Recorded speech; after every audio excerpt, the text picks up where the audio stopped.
Sorry we are late today. Unforeseen issues. But to God be the glory. It's the last day of our fast for grace. I'm trusting God for unusual grace for me and for you today. The grace to do the extraordinary and to go the extra mile. The grace to write your signature on the planet Earth, this planet Earth. The grace to do something that nobody has ever done before. The grace to just do something extraordinary, something wonderful, something great, something that is not the norm. The grace of God, the all-sufficiency of God, the super of God and the natural. Hallelujah, the grace of God, the grace of God, the grace of God. Abraham, is that your system facing you? You can see what you're doing. Uncle, your phone is silent. Oh, I'm live, I have to say what I'm about. Thank you, Jesus. Alrighty, you know the drill. We're going to just go worship God for a moment. Then we're going to share the word for a moment, and we're going to pray. The grace of God. Hallelujah. The steadfast love of God, they are new every day. Great is His faithfulness. Great is your faithfulness. Thank you, sweet Jesus.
too faithful to fail me.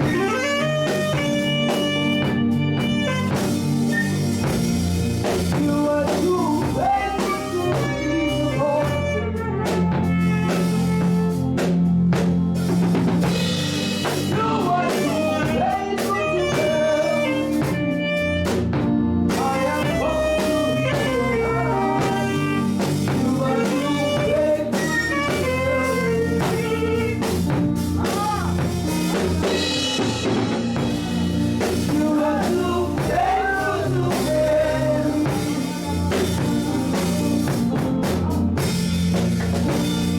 You are too faithful to disappoint me.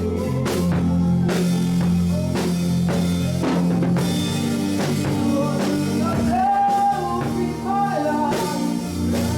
I have come to realize you are too faithful.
But he said, but no.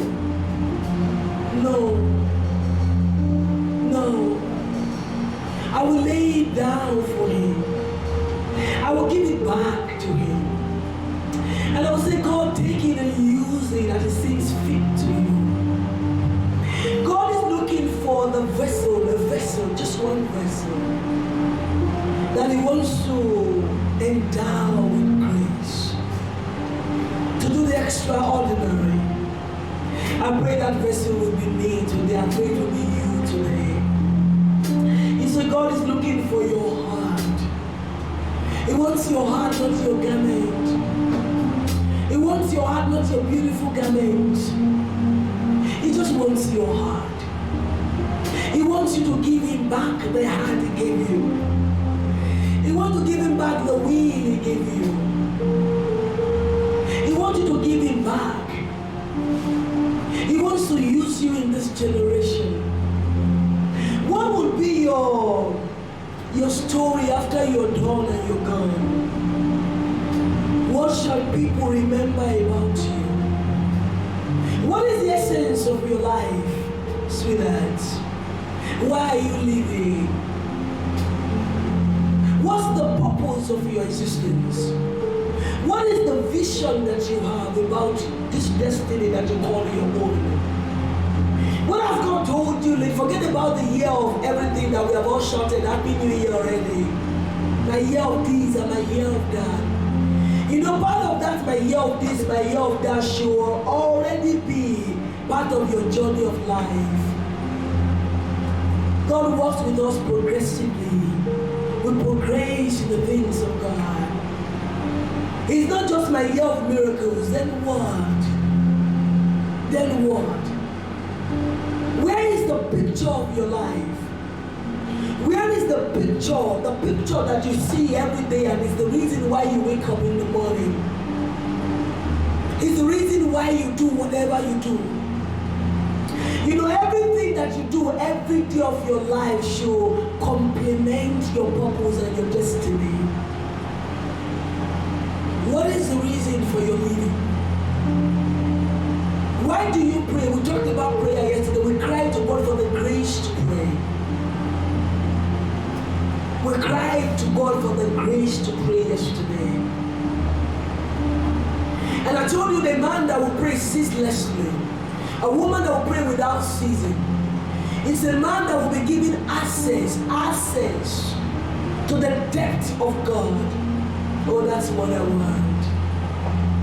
I don't want to serve God on the surface. I don't want to serve God religiously. My service to God must be an intercourse. You know, when a man meets a woman and they're having sex, my service to God must be an intercourse. My fellowship with God must be an intercourse. It must be a relationship. It's not my 2-minute song. And I've gone to church on Monday and Mac registered. I've gone to church on Tuesday and I've worn my face cap. I don't want to wear a face cap. I want my heart to beat for Jesus. What is the reason why you are existing? I want to pray for supernatural grace this afternoon. Why should God give you supernatural grace? God don't bless lazy. God will not give you grace to sit down and be idle in Zion. God will not pour grace on you for nothing. You know, Jesus, after he fed them 5,000 folks, right?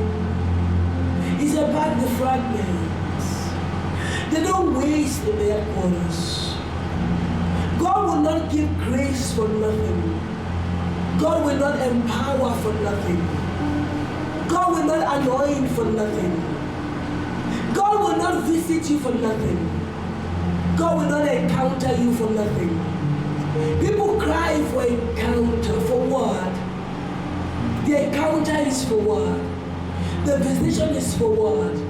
Have you seen an angel come visit anybody in the Bible that you hold so dear and they just come for selfie?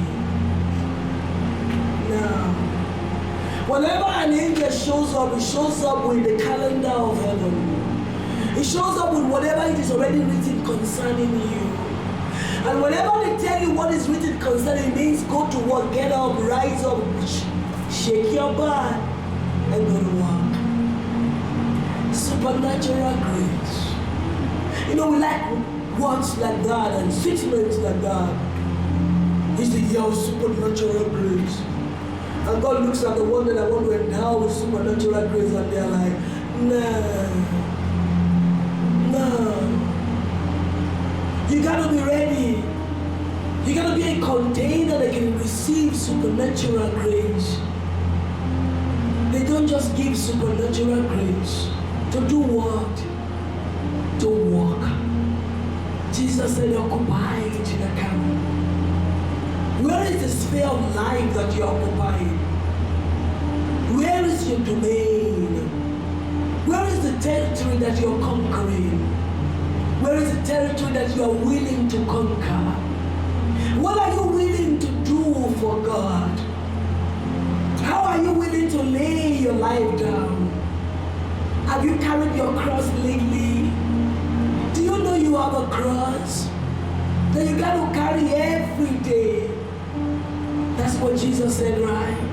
And when you carry that cross, you are not permitted to look back, to burn the bridges behind. Supernatural grace, unusual endowment, unusual oil, unusual anointing for exploits, for great things, for great happenings. We've been on it for 4 days. Fasting is the last day of our fast. Asking God. You know, God commanded us to come boldly to the throne of grace. He said, come and obtain mercy and find grace to help. Come and find it. And I've been saying this for the past 4 days that Noah found it. You know, the thing that Noah found grace for was to build an ark. And he did build an ark for 120 years. That in that damn 120 years, everybody in his community will laugh at him. If you are not ready for them to laugh at you, you're not ready to carry what God has for you. Everybody mocked at him and said, old man, old fool. Where did you ever see rain? What is rain? How did you know? Where did we hear God from? Who told you there's nothing like rain? And he kept at it. He kept building because he got the grace already from the throne.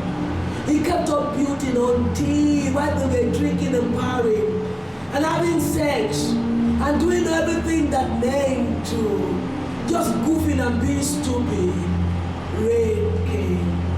You know the beautiful thing about God is this that people don't like. God is just. God is a just God. I've told you several that in the presence of God, in the kingdom of God, there are no politicians there. And they don't bribe there. God is so just. The foundation of the throne of God is laid in integrity, in righteousness, and in justice. When the rain came for Noah, and God commanded him to get them animals in that thing he built. Noah went in with his family, shut the door from within. And the Bible says, and God shut the door from behind. You know the story in Matthew 25 about the 10 virgins? The 5 were wise and 5 were so stupid. We have so many stupid virgins in the kingdom. I open my mouth wide, I'm qualified to speak. I'm God's apostle, I'm not a regular pastor. People carrying the grace of God and just goofing and playing with it. I'm thinking tomorrow and tomorrow. You don't know when the bridegroom will come. And the 5, everybody had oil, right? But the 5 had extra oil. They had extra oil. They had extra oil. When the normal oil we all had was used up, the foolish one will always ask, give me an extra oil. Please borrow me little oil. And they say, no, we can't. This is where we get angry and say, why can't they help me? After all, we are Christians. Shut up. Shut up. Sit there. What were you doing while they were looking for extra oil? While they were getting extra oil, you were flexing, right? And the bridegroom came when they were not expecting. You know, the thing about God is that you never know the day of visitation. You never know the day of visitation. Let me show you a secret. It's just my $1 advice, right? That's not my message, but this is for somebody. And if you don't want it, I will take it. Whatever the Holy Spirit says, whenever He says, I want it.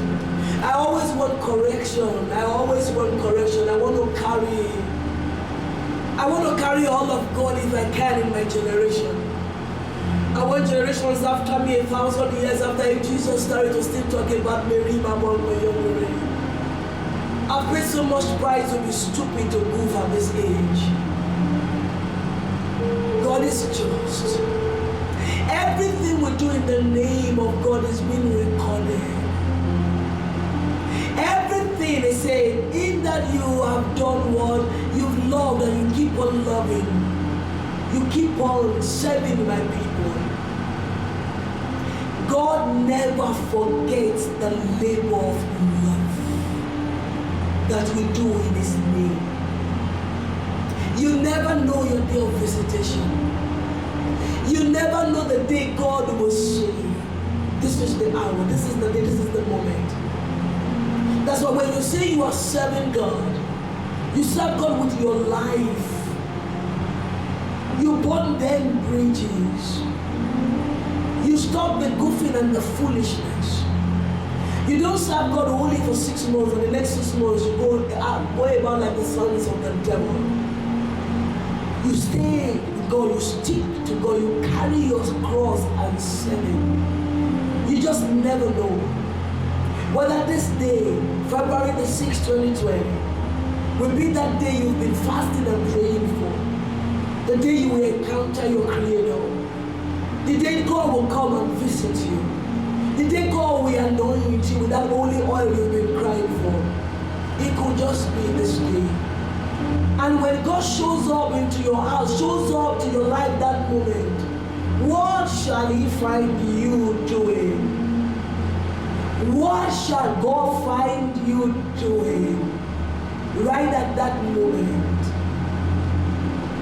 Acts chapter 10. I'm going to read that to just seal this one. Then I'll give you my message and we're going to pray. We're crying for unusual grace. We're crying for unusual grace. We've come boldly this afternoon as sons of God. We're not come timid, we're not bastards. We are the sons of God. This is our year of the reign, the year of the throne, the year of rule and the dominion and the decade of dominion. What are you willing to dominate? What are you willing to rule? What are you willing, where are you willing to reign? How is your story? How are you going to write your story this year? You know you are the master of your life, right? And the pen is already in your hand. How are you going to write the story this year? Acts chapter 10. Acts chapter 10.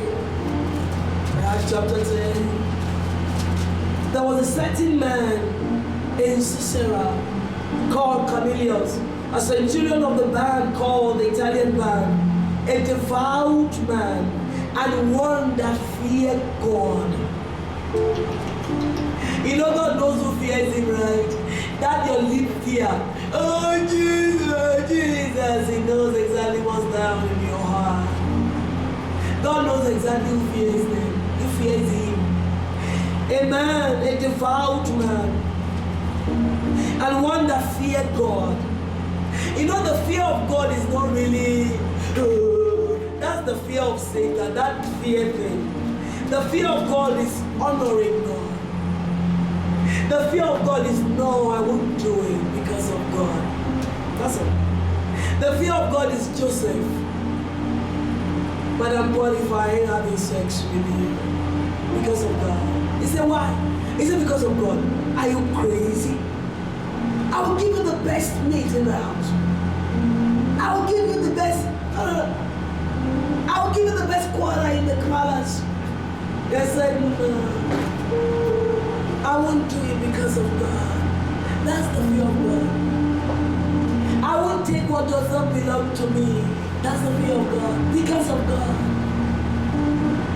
I don't have to stop my brother behind because of God, because I want a platform, I want a position. That's the fear of God. Why are you not doing it? Because of God. Just walk away. Because of God. That's what it means to fear God.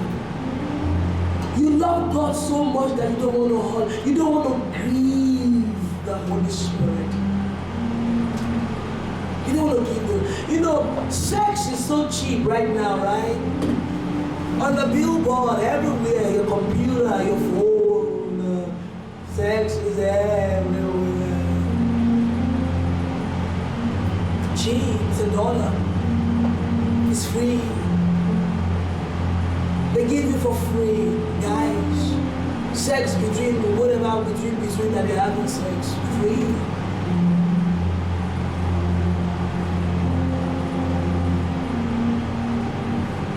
It's not as cheap as you think it is. It's deadly to your life. It's deadly to your destiny. You see, that's your body here. I'll put it this way. If you cannot bring a babe and have sex with a babe on your church altar, that altar that you go and roll on and you put your seed and your tithe there, your body is, you are the altar, not that thing. The building is not the altar. You are the altar. Your body is the altar. So next time you will say no.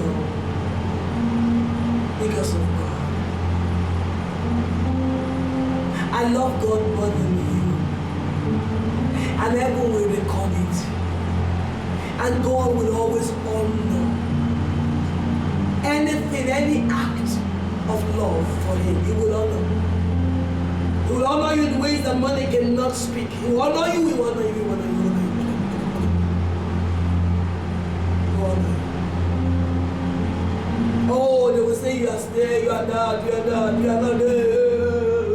Don't mind people, don't mind dust, don't listen to people, they don't know what they are talking about. Stay with the Holy Spirit. Anchor your soul to the Spirit of grace. Let God use you. Let God do the reason why He created you for. You didn't just come to stop by here. Choose your friends wisely. Choose your companions wisely. Nobody forces you to be friends with anybody that will take you astray. Choose your friends wisely. A man who feared God. I'm trying to help those of you, us that want, all of us, the few of us that want unusual grace, right? I've known God enough for some decades now, right? To be stupid to go and cry for unusual grace when I don't get my vessel right to receive grace from Him. Yeah. I don't want grace from Satan. I don't want anything from Satan. I want enduring grace. I want to finish well and finish strong. I want to please God. I want my God to rejoice over me. Unusual grace. Unusual grace. It's not for people that live in disobedience to God. It's for people that are willing to lay it down for God. The grace is sufficient. The grace, there is grace. There is grace. There is grace. No matter what the struggle is in your life, there is grace. There is grace to take care of it. But the key is that you got to be willing. You got to be willing. A devout man and one that feared God with all, the one that feared God with all his house, which gave much alms to the people that prayed to God. They prayed to God always. That was our prayer yesterday night. The grace to pray ceaselessly. This guy got it. He prayed to God always with his family. He saw in a vision evidently about the ninth hour of the day, an angel of God coming into him and saying unto him, Cornelius. And when he looked to him, he was afraid and said, what is it, my Lord? He came to him at the ninth hour, the hour of service. Grace. You know, it does not cost God anything to give us whatever it is we've been crying for. But can you retain it? Can you sustain it? Can you handle it? Can you sustain it? Don't be deceived. Don't let any man of God deceive you. Come and cry for it and you just live a loose life. You won't last. It will work. It will work. The grace of God is the sufficiency of God. The grace of God is the power of God, is the ability of God. The grace of God is the supernatural strength of God. The grace of God is the preservations of God. The grace of God is the muscle of God. The grace of God to me is the presence of God. The grace of God is the endorsement of God on a man. Paul cried to God and said, the messenger of Satan has been sent to profane me these 3 times. And he said, these 3 times I cried to the Lord, and the Lord said, don't worry, Paul. What is with you is more than that thing that is sent to profane you. The grace of God is the help of God. The grace of God is the help of God. And guys, listen. If we truly want the help of God, we gotta walk with God. If we truly want the help of God, you gotta dance the songs of God. You gotta walk with God. If you truly want the help of God, you gotta lay your life down for this God. Jesus is my perfect example, not even more. Jesus is my life, is my example. Jesus is my own best friend, my buddy. I look at this man in the flesh, how God used him, how God anointed. I prayed this scripture for years, Acts 10:38. And I will pray like this, how God anointed Imabong. How God anointed Imabong with the Holy Ghost and with power. And she went about doing good and healing all that were oppressed of the devil. God was with her. God is with her. The grace of God is the presence of God that is with a man. The grace of God is the presence of God. The grace of God is God holding a man, holding the hand of a man, and walking with that man in the passage of time and life. The grace of God, the grace of God, the grace of God. God was with him. God was with Jesus. God walked with him. God held the hand of Cyrus, subdue nations for this guy, loose the loins of kings for him, open doors, cut the bars of iron asunder, level mountains and hills. Come on, somebody. Give him treasures in darkness and riches in secret places. This is the grace of God. The grace of God is God holding the hand of a being and say, I'm going to walk with you throughout the day. When God walks with you, who can walk against you?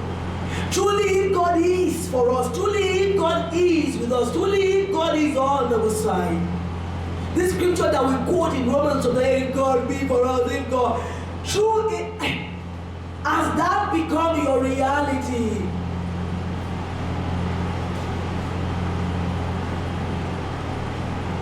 The secret of the Lord is for those, is with those. Psalms 25 verse 14. The secret of the Lord, Psalms 25, is with those that fear him. The fear of God here is the love of God. And it shows them his covenant. The secret of the Lord, the secret secret of God, God's secret is with those that just love God above their lives. You love God more than you love you. I told you yesterday about ceaseless praying. It gives you access to dimensions in glories that the ordinary Christian cannot touch.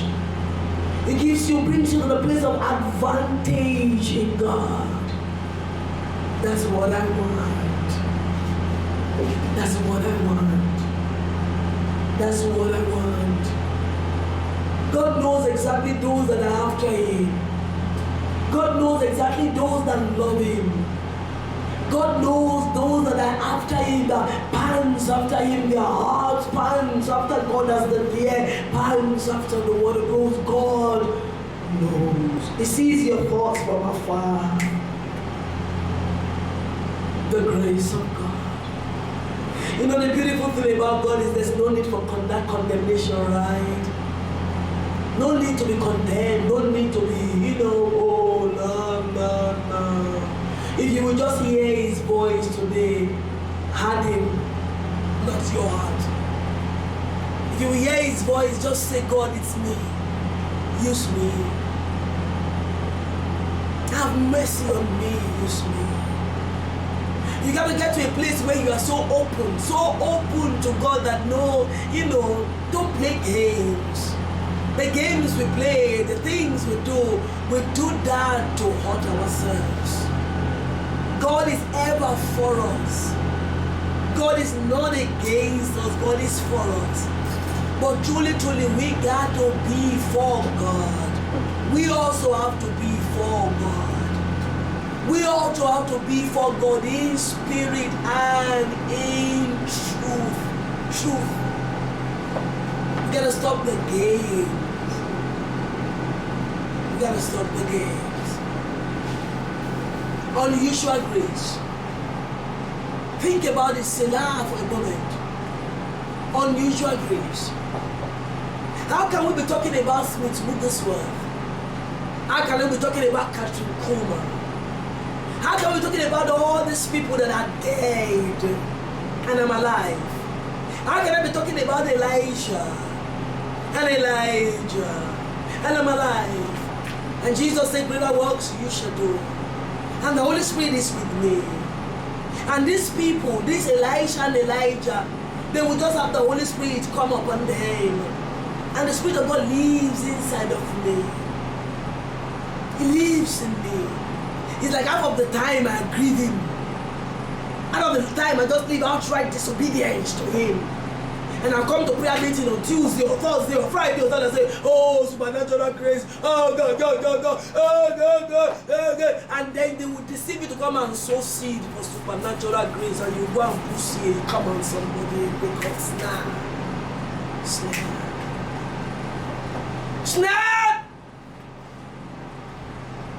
Seed for supernatural grace. Paul didn't sow a seed for supernatural grace. In Acts chapter 13, the Holy Spirit says, separate unto me Saul and Barnabas for the work, the assignment I have for them. And in Acts chapter 19, the Bible said God wrought. I love somebody. God wrought unusual miracles through the hands of Paul, the one that has been separated.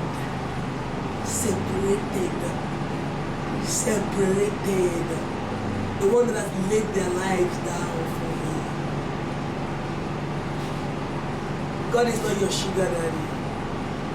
He's not your boyfriend. He's not your sugar mommy. He's God. He is God. And He's just. And He's looking for a vessel. Somebody that He will use in this generation. Somebody. Anybody. The God that takes the foolish thing, some foolish person like me, Imabong. Some foolish somebody. I will say, God, this is all I have. Me, use me. I'm all that I have. I give you me. Yes. Yes. Yes. Acts chapter 19 verse is my message. Verse 11. And I'm done. We're going to pray. I'm almost done. I got 5 minutes to go. And 10 minutes. All right. And I won't be here tonight. I have a business meeting I gotta go to. So I'll see you tomorrow. Acts 19 verse 11. So I will be back this evening. Supernatural grace. I want to see you conquering some territories. I want to conquer some territories all over the world. I want him to hold my right hand. Walk with me the way you walked with them guys of old. They are not here, I'm here. Cyrus is not here, Imabong is here. Peter is not here, I'm here. I'm here. I want to represent. I want to represent the kingdom I belong. I want to represent my sweet Jesus. I give myself to you so you can use me. It's not just a song. It has to become your reality. Acts chapter 19, verse 11. And God wrought miracles, special miracles by the hands of Paul. The Amplified Version says, and God did unusual. I like this part, I like it. That's all I want. I don't like ordinary. I don't want to be ordinary. I'm a God on this earth. I'm a God. The big God is there. I'm a little God. I'm a God. God on earth. And it's my year of reign. It's my year of rule. It's my year of the throne. I sit boldly on my throne and I rule and I dominate and I reign in the name of Jesus. I'm a God. I'm a God on earth. I represent the kingdom of Jesus. And God, look at it now, verse 11. And God did unusual and extraordinary. That's what I like. I don't want to do what people do. I don't want to be like anybody. I don't want to copy anybody. I don't want to do the things any man has done before. There's a price to be paid. I will pay. I am willing to pay. I've been paying for decades now.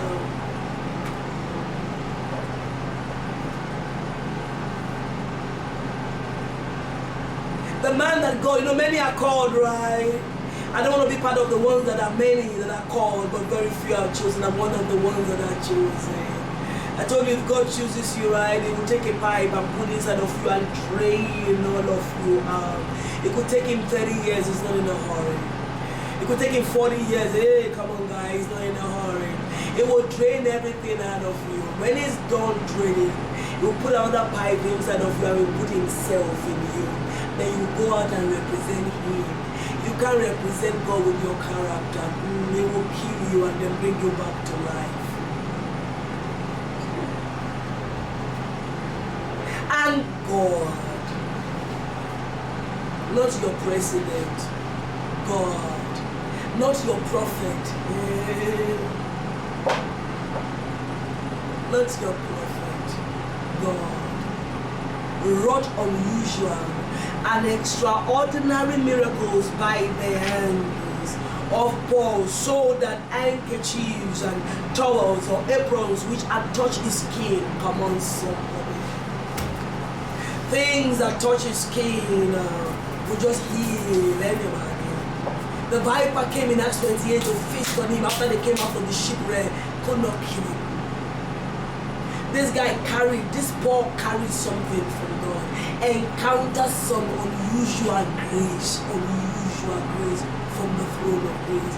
That viper that was meant to kill, feasted on Paul, shoot that thing out, could not kill him. You say you carry God and the Holy Spirit.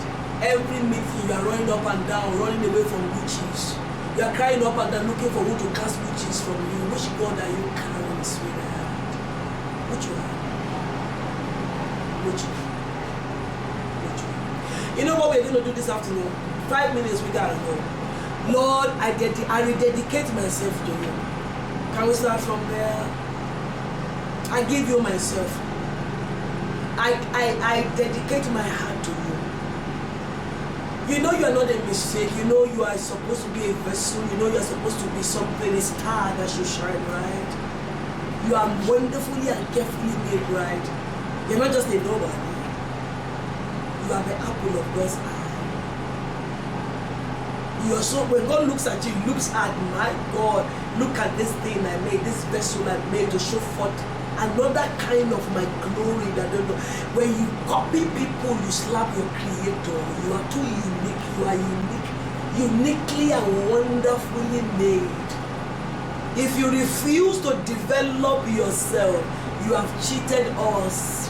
You have cheated your generation of the glory that you have. Sweethearts, there's a price to pay. Oh, I'm willing to pay. For me to be right here in this Nigeria right now, I'm paying my price. You gotta, God can send you anywhere, take you anywhere. Okay. Guys, just wait. This thing is not working. Everything is not working.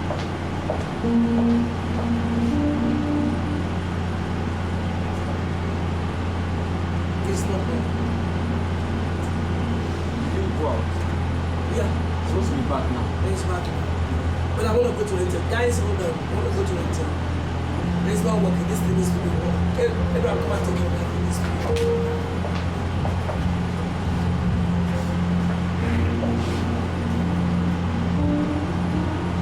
It's not red already. It's not even red. Or change the thing.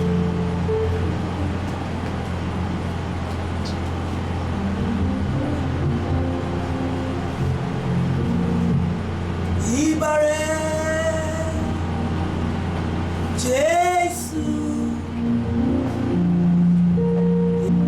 Ibare o arúgbó ọjọ́ Baba mojúbà rẹ o ọmọ Ọlọ́run o Ibare o Ibare o Baba. Talk to your father. Don't be distracted. Talk to your. I rededicate my.